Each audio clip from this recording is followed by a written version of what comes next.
Iran announced it has begun to enrich uranium up to 60%, just shy of weapons grade. Iran's President Rouhani says they can reach weapons grade if they want to. His threat comes after Iran's key nuclear facility mysteriously lost power. That severely damaged Iran's ability to enrich uranium. It's raised the stakes significantly between the Jewish state and the Islamic Republic of Iran. Iran is blaming Israel for the attack, and a leading Iranian official is warning of war. We want to say very frankly to all those who want to implement sabotages on us that if they attempted to start wars, Iran would not keep silent. According to the New York Times, the power outage at the Natanz nuclear facility set back Iran's nuclear program at least 9 months. Israeli media is reporting the Mossad is behind a cyber attack that damaged advanced centrifuges just hours after they went online.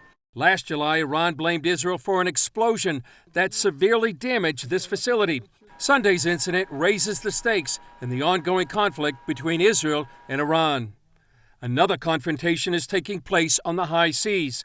Israel attacked an Iranian ship off the coast of Yemen recently, while Iran hit an Israeli vessel a few weeks ago. Israeli Prime Minister Benjamin Netanyahu encouraged the Israel Defense Forces to continue its battle against Iran. The fight against Iran and its proxies, the fight against Iran's nuclear program, the fight against Iran's nuclearization is a huge task. And I wish all of us that you continue on this path, and that you continue to keep the sword of David, in your hands. Here in Israel, U.S. Defense Secretary Lloyd Austin met with both Israeli Prime Minister Netanyahu and Defense Minister Benny Gantz.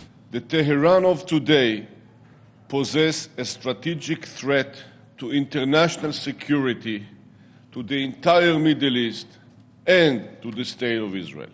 During our meeting, I reaffirmed to Minister Gantz our commitment to Israel is enduring and it is ironclad.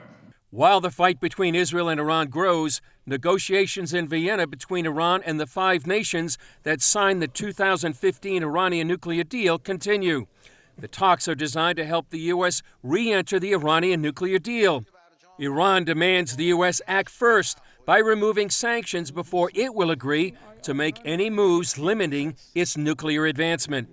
Last week on Holocaust Remembrance Day, Prime Minister Netanyahu declared Israel would not be bound by any nuclear deal. Alpha.